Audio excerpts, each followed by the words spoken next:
All right. Hi, guys. Recording our tides lecture here. As you'll notice, you can see me over in the corner. What's up? Just figured I'd add that in there this time. I don't know. I actually look presentable, so thought I'd give you guys a sneak peek into my lovely home. And as you can see, I'm sitting in my dining room, and there's my kitchen behind me. Also, I have some headphones in because I'm using the microphone that is on this because you all like to complain about the microphone that is on my computer. So we'll see if this is any better. All right, let's get moving. Essential questions. How does the position of the sun, earth, moon relate to ocean tides? And then what are the characteristics of spring and neap tides? All right, so tides, basic definition here, the alternate rise and fall of the oceans. So biggest thing that you got to remember here is it's not a wave. A wave is a different thing. And not like a light wave or a sound wave that we talked about. A wave just on the ocean, just the normal waves that we already knew the definition of. So like in this picture, this would be a wave, right? It comes up, it goes down, comes up, goes down, it's instant. A tide isn't the same. A tide rises and falls every 12 hours. So it rises, stays that way for 12 hours, falls back down. And that's due to the rotation of the Earth. This is happening because of the rotation of the Earth, and we'll talk about that in just a second. So every 24 hours and 50 minutes, that's how long it takes for the lunar day. So for us to go completely around and have the moon rise and set, okay? So 2 high tides and 2 low tides every 24 hours and 50 minutes. A solar day would what we've been talking about, where it's 24 hours. All right, so let's talk about gravity a little bit. We mentioned this yesterday, but the gravity of the moon and the sun is what's causing the tides. We talked about how it's the gravity of the moon mostly, right? Because the moon is a lot closer to us. So it's going to have much more impact on the oceans than the sun is. The sun is huge, right? We talked about how really large things have way more gravity. But the sun is really far away from us. And this model is not to scale, right? So it's actually a lot farther away than this model shows. But the fact that it's so far away means that even just the smaller moon that's a lot closer to us is going to have a much bigger impact. So that was the whole lunar cycle, right? All of the different phases that we've seen. And let's go through each one here. But first, you can see my dog walking in the background. Juno, come here.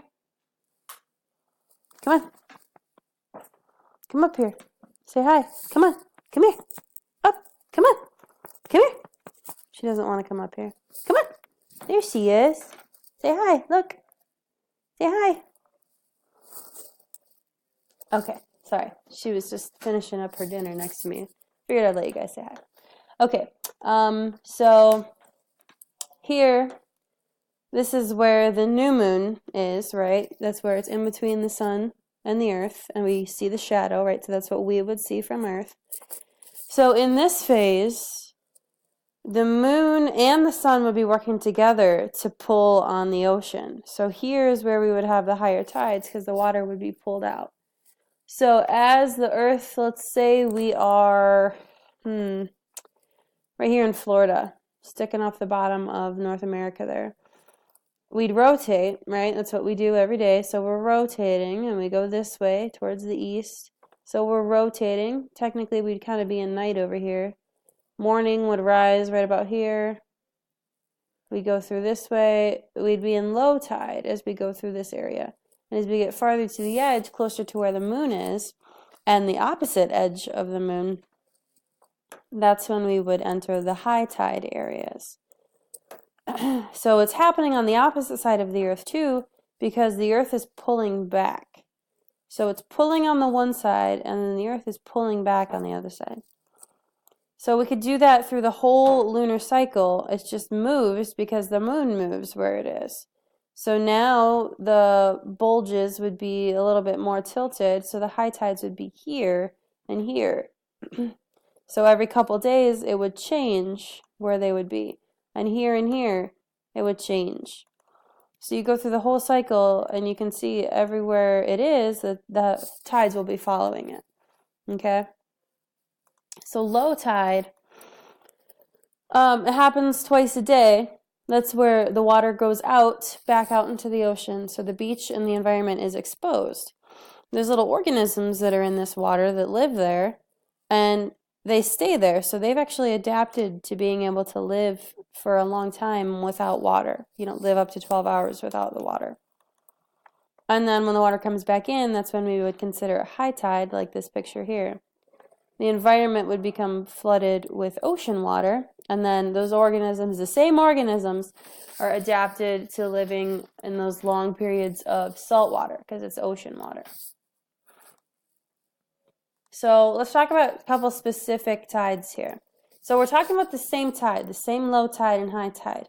It's just when it's a new moon phase or a full moon phase, then it's a little bit different, okay? So the sun and the earth and the moon are in a straight line if we're in a new moon phase or a full moon phase. One or the other. Never can be both, right? There's only one moon. And full moon, we've talked about, is a little bit higher, right? But it's still technically a straight line as compared to like a first quarter or something. So here is going to be the biggest difference between a high and a low tide. Because here, if we're in new moon, the sun and the moon are working together. There's way more gravitational pull. So it's going to pull that a lot higher out. So the high tides are going to be really high. And then the low tides are going to be really low because all of the water is being pulled out there.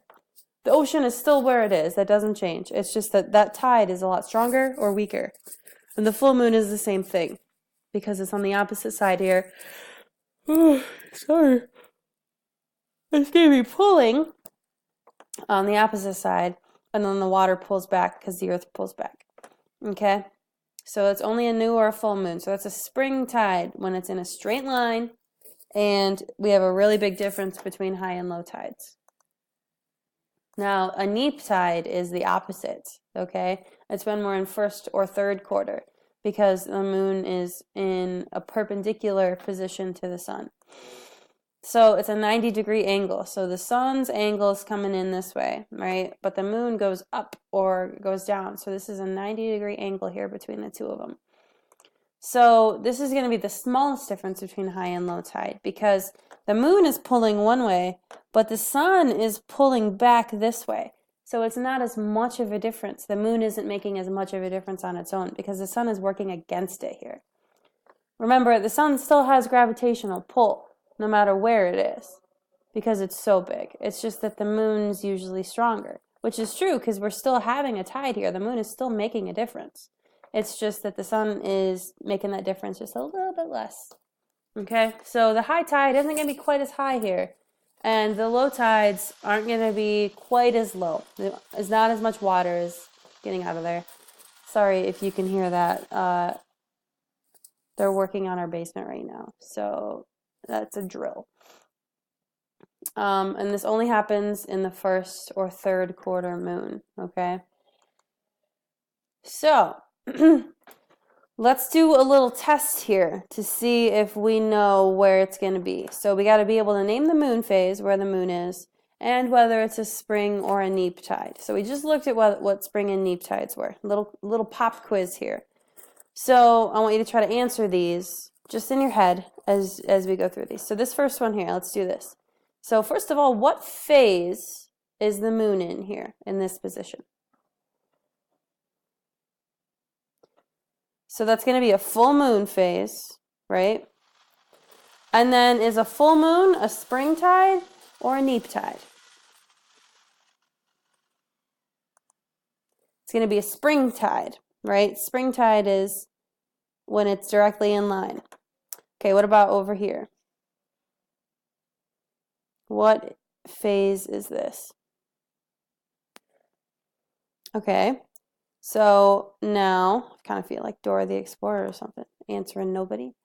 What would that be? Would that be a spring tide or a neap tide?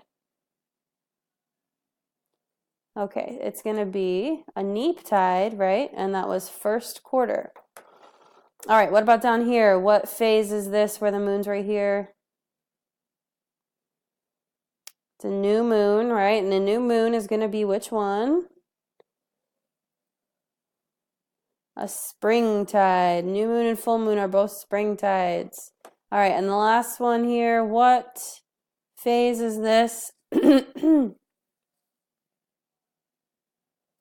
then is it a neap tide or a spring tide? Third quarter, and it's a neap tide. First and third are neap tides, right? All right, perfect. So hopefully you can describe the position and how it's affecting the tides, and we can describe what spring and neap tides are. All right, make sure you finish your notes, and we'll get started on the next thing in class here. Thanks for watching, guys.